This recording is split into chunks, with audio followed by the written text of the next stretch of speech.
Hi, I'm John Sicotte, Executive Editor of the Brewer Magazine. Welcome to another edition of the Brewer Magazine podcast. We are sponsored by Keg Logistics, and you can go to keglogistics.com/brewermag for more details. And of course, make sure you're liking and subscribing to either our YouTube or Spotify channels, or both if you would like, to be able to catch up with what's going on with the Brewer Mag video podcast. And of course, 24 hours a day, your business resource needs are available at brewermag.com.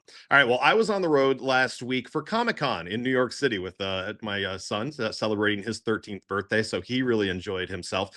But I got the news while I was in New York City about what was going on back home in Ohio. And Ohio's craft breweries, the Ohio Craft Brewers Association, issued this release that you can find on our website, asking state leaders not to ban hemp-derived THC drinks for the next 90 days. And Governor Mike DeWine recently declared that they are a public health emergency and temporarily banned all THC-derived products, saying that they could be unsafe. So the OCBA argues that they have already followed strict safety guidelines and rules, that these hemp drinks, low dose, mild THC beverages, are made responsibly and under state regulations, and they see it as a smart new business opportunity for craft breweries that fits naturally with existing brewery operations and can help meet consumer demand and also be alternatives to alcohol. So why does this matter? Well, breweries say that a full ban could hurt those local businesses and could cost jobs. Instead, they're urging lawmakers right now to create fair and reasonable regulations that allow adults to buy these products safely, rather than shutting the category down completely. In fact, as this is airing, the ban has started on October 14th. So all that said, I wanted to share some insights that I was able to get a few months back about this. First, you can watch the conversation that I had with Max Fram from 50 West Brewing in Cincinnati back on February 3rd. You can look back on our YouTube or Spotify channels to be able to talk and see that about the impact of THC beverages for craft breweries in Ohio. But also in May of this year, I spoke with Mike Gutierrez and Tyler Talbert of Findlay Brewing, and they were on a virtual happy hour live stream that I do monthly with Rob Tittle of the Northeast Ohio Craft Beverage News Facebook page, as they were releasing their own line of THC hard lemonades. Findlay Brewing was doing that. Ohio breweries want regulation out of this, not prohibition of hemp-based THC drinks, and they are arguing that safe and in demand and important, and they are very important for small business growth. So please check out the podcast and talk to your local lawmakers if you're in the Ohio area, or if you're outside of your state and you're looking for a chance to be able to do this as well, because this could set some precedent. Here's some snippets, though, from Mike and Tyler with myself and Rob talking about THC uses in breweries here on the Brewer Magazine podcast. This Brewer Mag podcast is sponsored by Keg Logistics. Now's the perfect time to review your keg management strategy. Whether you're seeking a truly flexible keg rental program or intrigued by the seamless distribution freedom of paper fill, Keg Logistics is ready to craft a personalized solution for you, ensuring you receive the kegs you need precisely when you need them. For details, visit keglogistics.com/brewermag. Keg Logistics, modern solutions for keg efficiency. Let's talk a little bit about some of the beers. You guys have some cores. A lot of history involved, especially with some of the names of things, especially if you are from the Findlay area. People understand them, but what are some of the main beers that you guys are having to pump out on that 15-barrel system and filling up those 30-barrel tanks that, are really big hitters for you guys right now? So usually far and away, our most popular beers are Brilliant City Blonde, named after Brilliant City Brewing. Ages ago was the brewery in town. We also have another one called Zeller Helles. It's named after Zeller Brewing Company. That was another days bygone. But the El Guapo now is another one of our standbys. It's always on tap. And we have our All-In American Light Lager, which he has just cracked open. Nice. It's one that we're trying to keep on also. You want to talk about Old Dutch? Yeah, I would love to. So Old Dutch is a beer. So there's a beer that was made here in Findlay years and years and years and years ago. It was made by Krantz Brewing back in the day, and we recently acquired the naming rights to this beer. It's called Old Dutch, and it is It's like the best light beer you could ever have, and it always has been here in the Findlay area. And we were actually just, through mutual friends and miracles, we were able to recreate this beer. And, it's something that we're really excited about because it's a beer that's like, if you're from this area, you would know it. I'm not sure if you guys have ever heard of it, but it's something that's just like a staple for Findlay itself. And we're just really excited to be able to bring something like that back to the area and hopefully revitalize the name. And we want to get it in cans and on shelves ASAP, but it's kind of in the works right now. But we're pressing for it right now. So we just style wise, what would you? Is it like a pre-prohibition lager or? Yeah. Okay. Very nice. I just looked it up, but there's not many people that have checked into it. When did you guys finally get to put it out? We just started it this year. We started it this year, and the first batch, it sold so fast. That's probably why it's not been logged in so much. Wow. I want to say it was on tap for... I can get you the stats. It was like 2 or 3 weeks it was on tap. So, but yeah, that's something that we're really looking forward to, like revitalizing a historical name for Findlay. So we're really looking forward to that. Yeah, you guys, and that's the cool thing. And I even remember it was on tap for 3 weeks. Yeah, it was on tap for 3 weeks. So that was a 3-barrel batch that lasted 3 weeks. And it went 22 and a half gallons per week. Wow. Tyler's the numbers aficionado. Tyler's like a human ERP system. What I was asking was, when it comes to just the historical aspects, you guys do care. Like, does that come from your ownership? Is it just because that you guys were at the time the only game in town? You do have a few other breweries in town as well now, but just to be able to relive the history that Findlay beer has, because I don't think a lot of people maybe knew outside of Findlay that there were breweries there, just like Toledo had breweries, just like Cleveland had breweries. Massive. Like, there were massive breweries here, and like I said, back in the day, Krantz Brewing was one of the biggest breweries around here. And that's what Krantz ended up being acquired by. I think it was Pittsburgh Beverage, and then it changed hands a couple different times. And but so the Old Dutch brand was, I think it was like in the end was produced by the Pittsburgh Beverage Group or whatever it was called. But if you go to any antique store in Northwest Ohio, you'll find some old Dutch can. We've had for a long time a like face cutout thing of the Old Dutch logo, which is like 2 old German people with mugs of beer. Like, did Josh make it? But yeah, we've got it over at our warehouse, and we used to use it at Oktoberfest every year. But it was actually him that got us started and tipped the boulder over to get that going, as he knew the guy who owned the naming rights for it. Yeah. Buddy of mine from school a long time ago. It just happened to work out, and like I said, it all aligned just how we needed it to. But yeah, we're really excited about that. Yeah.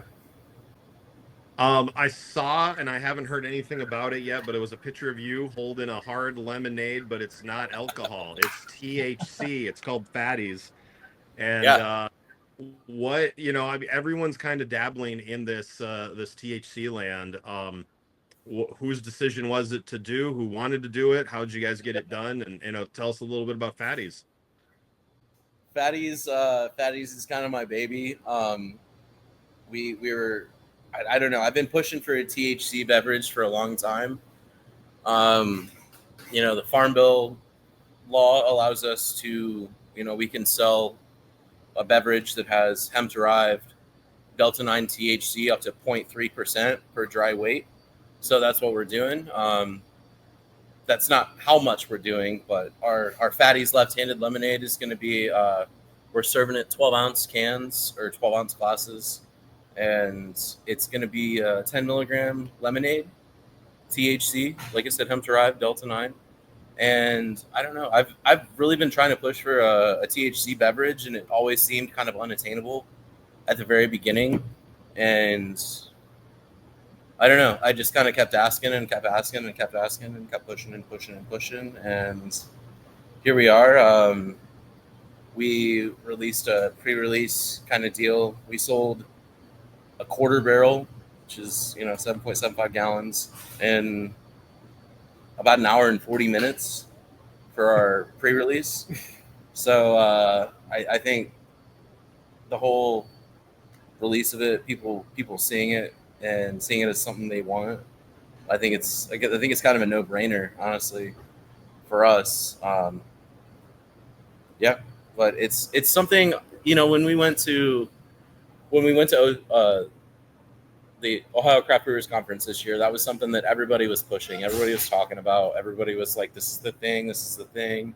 And even then, it seemed kind of unattainable. And I talked to a couple people, and I got a couple contacts, and we kind of got the ball rolling. And I'm really hoping to have cans by end of August.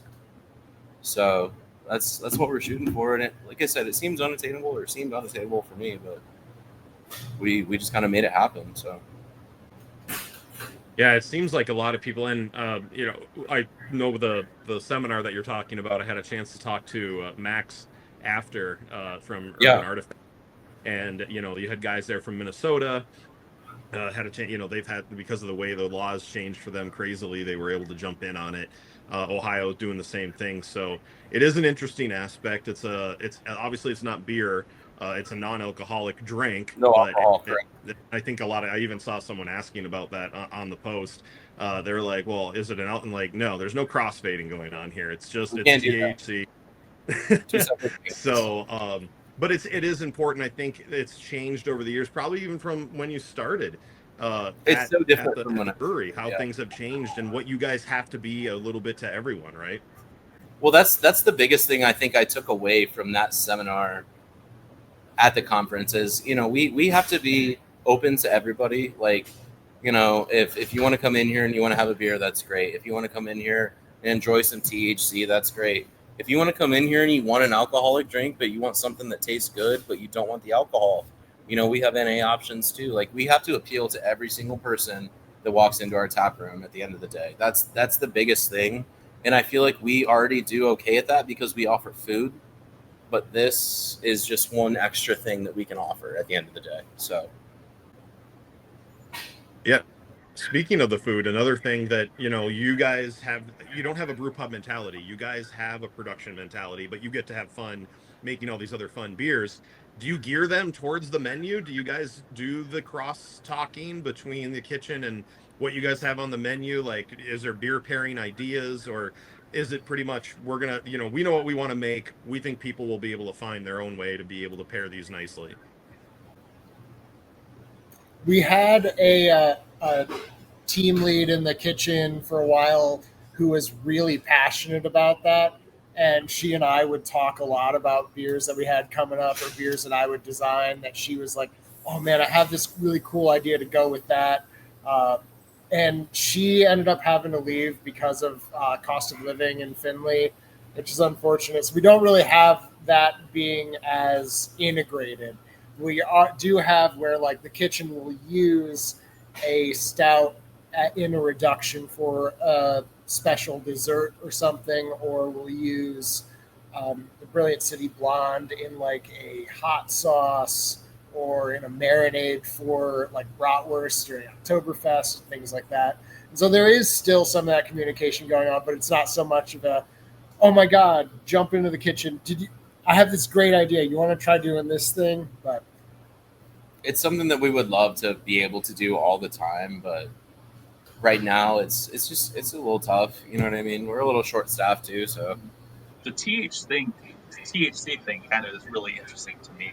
And I only come back to it because I was actually talking about this earlier today with somebody else. I get that it's kind of a hot trend right now. And I also get that breweries themselves have really, really changed over the last decade, to say the least, in terms of who they're trying to appeal to. It used to be when I was first getting into craft beer and breweries were really starting to kind of blow up. It was the whole thing was just about the experience. It was about going and having a beer and being able to smell the grains and everything in the brew house while you're sipping on that beer. Like it was a whole immersive experience around beer, and it's almost like every brewery is a bar that happens to have beer or happens to brew their own beer. And I don't mean that in a derogative way. It goes back to what we were talking about, like that, you have to appeal to everybody. You have to open the tent and you have to have something on tap to everybody. But getting back to the THC thing, do you guys feel like that's kind of the hot trend of the moment, and that's really kind of why you're chasing after it a little bit? Or do you feel like this is kind of like the next seltzer? Because I'll be honest with you, I never really got into pod, never got a THC or anything. It's not my thing particularly, but to me it feels like you have one and you're done, you're toast. Whereas I could sit and drink 2 or 3 beers on the back patio with my friends and not feel like I'm completely plowed. To me, it just seems like THC has just a limited appeal to it, and it feels very much like a fad or a trend. How do you guys feel? This Brewer Mag podcast is sponsored by Keg Logistics. Now is the perfect time to review your keg management strategy. Whether you're seeking a truly flexible keg rental program or intrigued by the seamless distribution freedom of paper fill, Keg Logistics is ready to craft a personalized solution for you, ensuring you receive the kegs you need precisely when you need them. For details, visit keglogistics.com/brewermag. Keg Logistics, modern solutions for keg efficiency. I'm going to jump in before he says anything, and that this is definitely something that's been a part of our, the employees here, the workers in this establishment. Has been part of their identity for since the beginning. And it's been something that he used to work at a head shop and he knows all this stuff. And it's been something that he's been wanting to do. I'm not much of a partaker. And yes, just like you, one of them is going to do it for me.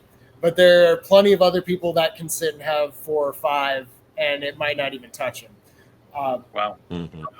But I wonder what you would have to say. I would say in my own head, it's kind of like, we're still here to serve the craft beer community, right? Yeah. So we're still going to have 20 beers on tap instead of 22. It's only going to take up one of our taps. So we're not making 5-6 different THC drinks.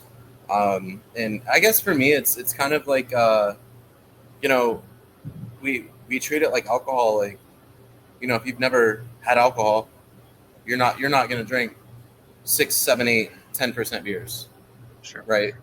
And I would also encourage people not to drink more than 2 or 3 of these drinks and then drive a car, because it's the same as alcohol. Again, I guess for me, I would treat it kind of like if it's something you've never done before, never tried before, kind of treat it like you would, like I said, a high ABV beer or like doing a shot. I don't know. Yeah. So at the end of the day, it sounds like you feel like it's kind of something that is here to stay. Like you're never going to have half of your 22 taps turn over to be half beer, half THC. No, but absolutely. It is something that you feel is more than just a trend. It's something that's probably always going to dedicate a tap to it. It's kind of something that's here to stay. I think that's what we're going to push for. That's what I'm going to push for. And if we want to like adhere to more people for the THC drink, I'm sure there's ways that we could do that. However, like I said, if it's something you're visiting for the first time, we're going to make sure that people know that, if you've never done this before, this is what it's going to be. Yeah. And it even said, like on our sheet, like if you drink this, you could fail a drug test. You know what I mean? So like. Yeah. All right. This is something that I completely rip it off from my actual real job when I do podcasts for the Brewer magazine. So some of these are just questions that I ask breweries all over the country. For both you guys, what job did you apply for and not get, but you're still kind of heartbroken about it to this day? From the entry to the workforce up till today, is there something you applied for, didn't get, wish you kind of had it, wish you would have applied for something and didn't and never did? I think I got it, because this was the job that I applied for and didn't get, and then I got it. So. I applied for this job and lied on my application, said I'd been a bartender before. And I don't know if Susan's watching, but I've told her that, and that's the only time I've ever lied to her. So That's awesome. You guys karaoke singers? I've never done it. Okay, then I'm not. What? But is it because you don't want to, or because you haven't drank enough? he's the I've front never man. He's the been to front a man. place. He's the front man of about 41 Bears, and he's never karaoke. Then you could do this. Okay, we're gonna ask this. What would be a karaoke go-to song for you then? If you haven't done it, you have to think about it. You What would remind me do? by Nickelback. I was gonna say, Creed, can you take me higher? Yeah. If it's a brew house karaoke, then we'll both hit that. All hard. the butt rock. We'll hit that hard. How? Yeah, All that's hard. the thing. You guys, like some breweries, production breweries, you go in there, the music is cranking. Are you guys allowed to do that because you do have the kitchen staff there as well? Are you guys in charge? I will say this: if you are a Huntington banker Next door. you You can hear us down the street. can hear us down the street. We haven't gotten a noise complaint yet. What's a beer trend that you think is going to stick around? Something that is out there now. I think let's get rid of New England IPAs because we know they're here forever. But is there a beer trend that you think is going to stick around that maybe is newer in the last 5 years or so? Man, What's a beer trend? Like, that's what I'm like. I don't even know. we don't really pay much attention to what is the zeitgeist. Like, Honestly, I'm going to say not a beer, but I think that I'm thinking the THC thing is going to stick around for a while. I think the cocktail inspired thing. I don't know if it's a trend yet, but Wolf's Ridge had a cucumber mule beer that had no right being as good as it was. It was incredible, and there's been plenty of others. Cocktail beer trend. We designed one that we barrel aged and it soured, but we want to bring it back again. Is making a hot toddy inspired beer. It tasted so good, and then we let it age too long. But it had chamomile and lemon and honey. We made a freaking fire beer, and it sat a little too long in the barrels. But yeah, I definitely agree with Tyler on that. The cocktail inspired beers, I think, maybe we'll make a new trend or maybe we won't, but I think that's something that's really cool to look at for sure. Yeah. Thank you guys. All right. Cheers and have a good evening. Cheers. Cheers. This Brewer Mag podcast is sponsored by Keg Logistics. Now is the perfect time to review your keg management strategy. Whether you're seeking a truly flexible keg rental program or intrigued by the seamless distribution freedom of paper fill, Keg Logistics is ready to craft a personalized solution for you, ensuring you receive the kegs you need precisely when you need them. For details, visit keglogistics.com/brewermag. Keg Logistics, modern solutions for keg efficiency.